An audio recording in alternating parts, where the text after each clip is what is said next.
Hi Aries, welcome to your end of September 2018 Tarot Update. It's Rena here, and before I begin, I had a comment from somebody about the connection I made to the Lover's card, which technically it's supposed to be Gemini, and I said I don't associate it with Gemini. And so I was responding to somebody, and I said, you know, I don't associate the Hierophant with Taurus either. We are allowed as readers to connect with cards in our own way. And I think it's a very important thing that you do if you are somebody that wants to read cards, is to put your personal imprint on it and not to just go by the book and, okay, well, this is the meaning. You have to really feel into it. And this is what separates intuition from, you know, the intellect. Because the intellect loves lists and it loves labels. And they serve a purpose, but they're just the outline. And you have to fill in the blanks yourself. And so I just wanted to mention that because it doesn't happen very often, but sometimes I do get people that say, well, that's not what it really means. And I'm usually pretty much on point. I'm pretty kosher about going along with the official definition. So there are other people who are really reading these cards like tea leaves, and they're using it as a jumping off point, but then they're really going into their own thing.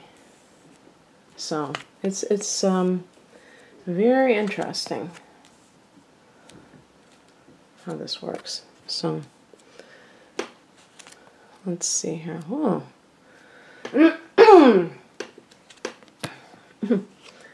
Somebody else mentioned about me clearing my throat. You know, it's the first thing in the morning, so please forgive me. Let's see what we've got going on here. Well, you're another sign that has a lot of activity here. We've got 1, 2, 3 major arcana. Let's see here. So the overall, you know, heart of the matter is the Star card, and this connects with the sign Aquarius. So that could be somebody that you're dealing with. Now, this doesn't have to be romantic. This is the end of September period, but, you know, that's kind of a general time frame for, that's the intention that I'm setting for this, this particular reading. So this may be somebody that you're dealing with right now. It could be that you are healing from something, if you were injured or you're hurt or something along those lines. Hurt emotionally, or were ill in some way that you're healing.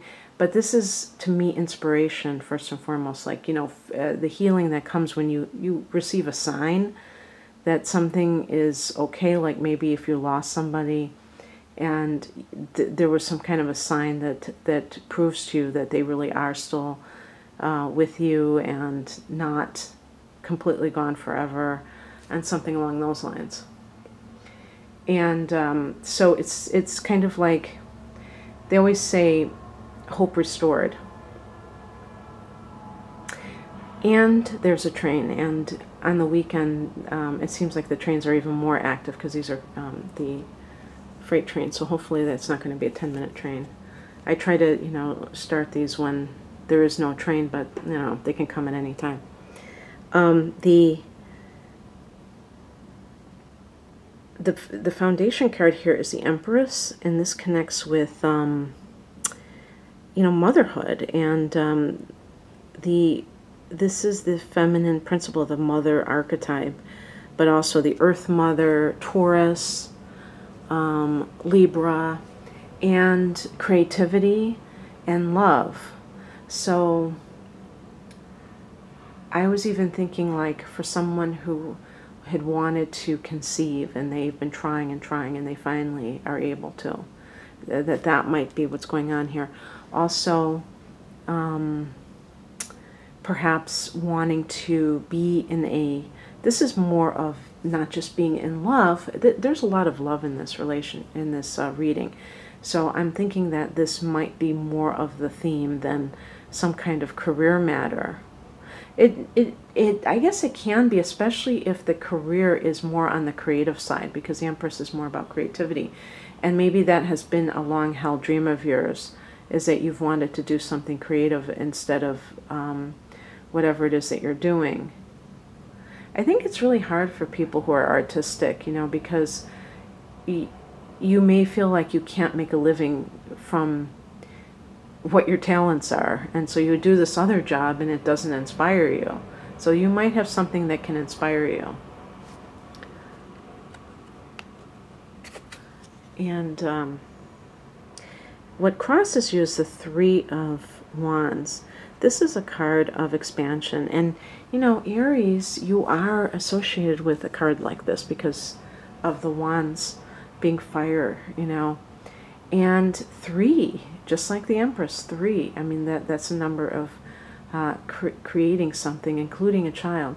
With the 3 of Wands, there's like looking for the next vista, or always kind of like being looking for wider pastures, and maybe that prevents you sometimes from sticking around. One of the things with Aries is that, yes, you're very there's a vitality, and there is a, how would I put it, a real sense of energy that kind of like oozes from every pore, and that energizes people around you. But there's also a restlessness. There's also this sense of wanting novelty, wanting to, because you're an initiator, you're a cardinal sign, and you're the first sign of the zodiac. So there's always this feeling of the fear of being bored, and it's easy for you to be bored.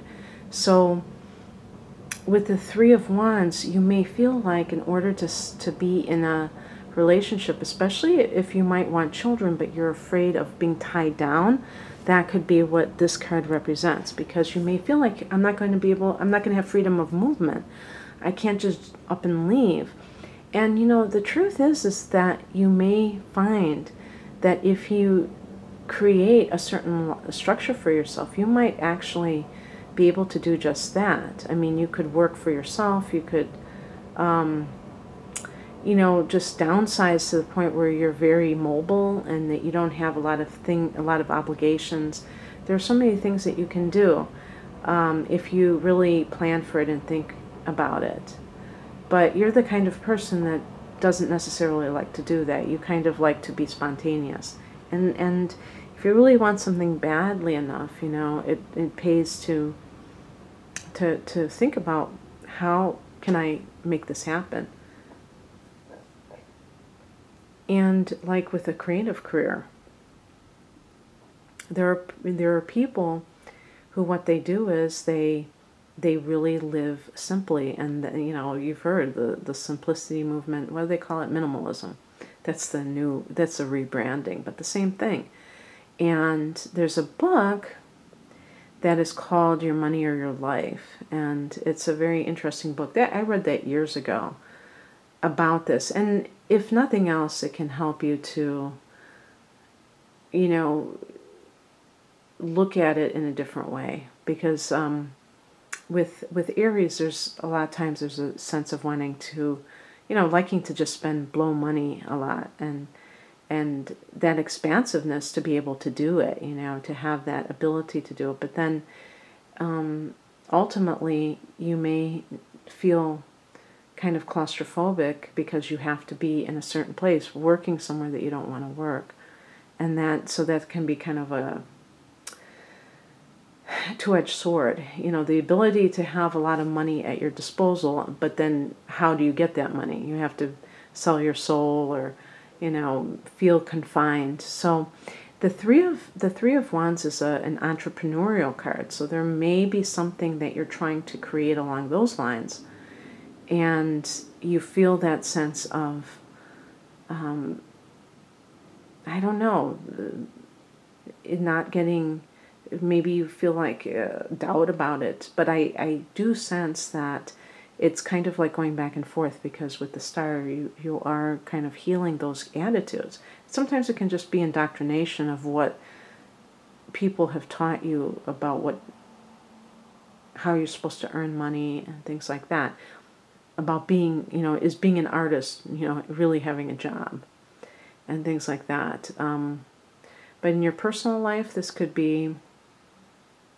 someone who is, I would say, a Libra, which is your opposite sign, more than a Taurus. But it's possible, you know, I'm just talking about compatibility. The card that crosses you could be another fire sign that is kind of not who you want to be with. Although, you know, maybe that is saying that you're with somebody that you're kind of like not in love with. Maybe this is in the challenge position because you can't be with them right now. Maybe it is a Leo, because we have here the Sun card that connects to Leo. Sag is another fire sign besides you. The higher message is the Queen of Swords, and this is asking you to, you know, deal with your situation in a more rational way.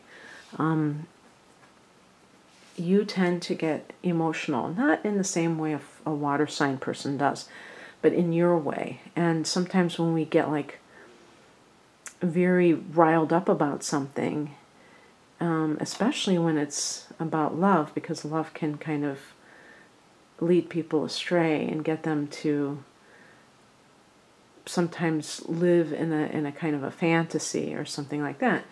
And you are someone who is seeing things in a very, or you should be seeing things in a much more logical way, less in the mode of passion and more in the mode of goodness, which is looking at it, taking yourself out of the equation and just looking at the situation as it is. Now, what can this situation be if this is a love situation? It can be that you are in a relationship with somebody and it doesn't feel like it feels like a dead end to you. And this person may not be doing this intentionally. It just may be the fact that it's run its course. Maybe it was a one-dimensional relationship and you never really realized that until just recently, that you can't really talk to this person, especially if, let's say, you've been married for a long time and you have children, and those children were a distraction. They were able to keep you from really connecting with this person, but you didn't really have to. And you will notice that in longer range marriages, they tend to get divorced when the children are either in high school or off in college, because they're kind of thrust together again, the two adults, the two parents, whereas before they were a lot, you know, they were distracted with all this stuff with the family. But when the kids become more independent, which is usually in high school, and they don't really need the parents to, you know, try to bring them everywhere, and they may be having their own interests. That's when the parents have to face each other and they realize, oh my gosh, we just don't see eye to eye. We don't have anything in common, and except for the kids, and they will get divorced. And it's, to me, it's not a coincidence. It's just part of kind of revealing for those types of relationships what they were really based on. And, you know, you can only distract yourself so long. And so that is a very good thing. Also, for people that have had maybe it's like a lifelong dream about doing a certain type of job, or for many years, let's put it that way. And it's on the creative side.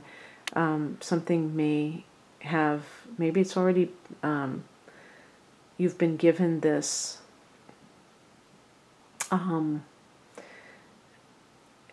somebody has told you that you're, like, I was going to say you've been given an offer, because we do have this, but that kind of renews your faith in life itself, because it's something that you have been praying about, wanting. You are having a full moon in your sign. This is happening on the 24th, and that can bring further awareness to you in terms of things that you want to accomplish, and maybe even closing a chapter in your life. So very interesting, you know. So this, I can see why the end of September would be so important for Aries. And then we have here the practical, you know, explanation of what is going on, plus it could be advice, the Sun card. This could be like everything, you know, the Star and the Sun cards are very positive, and I think the Sun card probably takes the cake here. Healing, prosperity, success, love. That's a big one, love. Because the Sun rules the 5th house in astrology. So this is about love, but it could be loving what you do too. It doesn't have to be just a romantic love. It could be loving what you do and feeling a sense of affinity, alignment. And that alignment will produce even further success, because you will, it's like a ripple effect. You know, Abraham Hicks, you know, they talk about, in Esther Hicks, she always says, the better it gets, the better it gets. And it's like that kind of sense of like building on one positive trend with another, and how that affects the individual in such a positive way. And this could be about seeking love. Again, you know, that there is love around you. Maybe you're not quite convinced of that. Going back to the Empress, though, the Empress is connected with Venus, so yes, it does have that connection with love. But also, when I say the mother, I mean this sense of something maybe bigger than yourself. That's what creativity is to me. It's like you're birthing something. It's a part of you, but it doesn't belong to you. You know, like a creative project. It starts out as your baby, but it belongs to the world, you know, and it helps others, it heals others, you know. So it's not just about the selfish desire. And but I do see like the Empress too is like, especially if you're a woman and your heart has been close to love, you know, this is the feminine energy that is connected to love. And it, you know, sometimes, especially nowadays, women are taught, you know, they have to be tough and they have to be, and being strong apparently means to some to kind of like stuff your feelings. Women are kind of mocked, you know, or associated with being overly emotional. And yet the idea of being able to feel, being able to love is so important. And, you know, it's so strange that we have these industries that are built up to kind of promote this false sense of what love represents, like Harlequin romances, where people actually think that that's what love is about, when a lot of times it's just that high of that initial stage. And for Aries, you might feel like, oh, I don't feel those feelings anymore, so therefore you know, the thrill is gone. And sometimes it might be because you're not compatible, but sometimes it could be because of your own tendencies towards being easily bored and just kind of moving on to the next thing. And so the idea of really identifying what love means to you, I think, is what the Sun card as advice is. Looking at it from the love perspective, not the lust, not any other thing except for how you're connecting with this person. What is coming in is represented by the Seven of Swords. This may mean that you have to do a lot of kind of planning. Again, I do get that sense, because you may be like on a threshold, especially with this full moon coming about, where you're feeling at a crossroads, where you feel like, I need to be in some kind of new situation, but you don't know how to get there. And so the Seven of Swords can be like strategizing. The other thing too is the Seven of Swords can point to cheating. And with the Three of Wands in the reverse position, it could be that there is some kind of third party, not necessarily on your end, but on your partner's end. And that is something that has been upsetting, perhaps. And in this case, this would be confirming that, or if you're with somebody who's also kind of a psycho, you know, because I always call this the sleeping with the enemy card, of like kind of getting out of Dodge without them knowing that you're doing so. Never let them know that you've broken up with them. You know, there's a saying, and it's like just kind of easing out of a situation, using your wits. That's an important thing, because swords can be about that. If maybe there's a Libra person that you need to separate from, and that is featured here too, because that's swords. And the outcome is the Knight of Cups, an offer of love. Again, this can be a job offer too, but this would be a job offer that is really something that connects with your soul. Maybe it's a healing type of job, like energy work or massage therapy, something where you're putting your soul into it. It's not just like punching a clock. Maybe, again, creative endeavors are connected with water. So it could be something along those lines. Maybe it's like graphic artist, which is a combination. It's a kind of a job that an artist can have, but it's also in that mainstream kind of a thing where they actually have job openings. I don't think that Van Gogh, who happened, I think he was an Aries, I believe. I don't think that Van Gogh answered a want ads. You know, or he filled out an application to become an artist. That's one of the reasons why people who are creative, a lot of times they kind of wander and they struggle because they don't know how to fit into this society. And Krishnamurti once said something, and I just quoted it online, that it's no, you know, I'm paraphrasing, it's no like great accomplishment to fit into a sick society. You know, basically I'm sure somebody accused me of being crazy. You know how the internet does. And it's like, if you live in a profoundly sick society and you fit into it, does that make you sane? You know, that's really the point.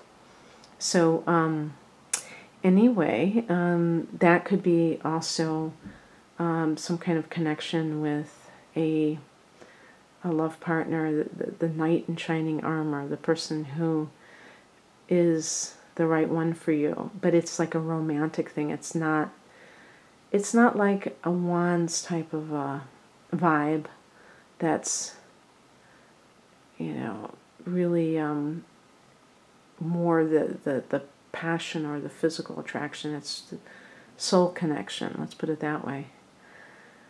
Okay, that's what I have for you, and I hope that you enjoyed this, Aries. If you'd like a personal reading, the link is below, and I hope you have a wonderful remainder of September. Bye. Take care, and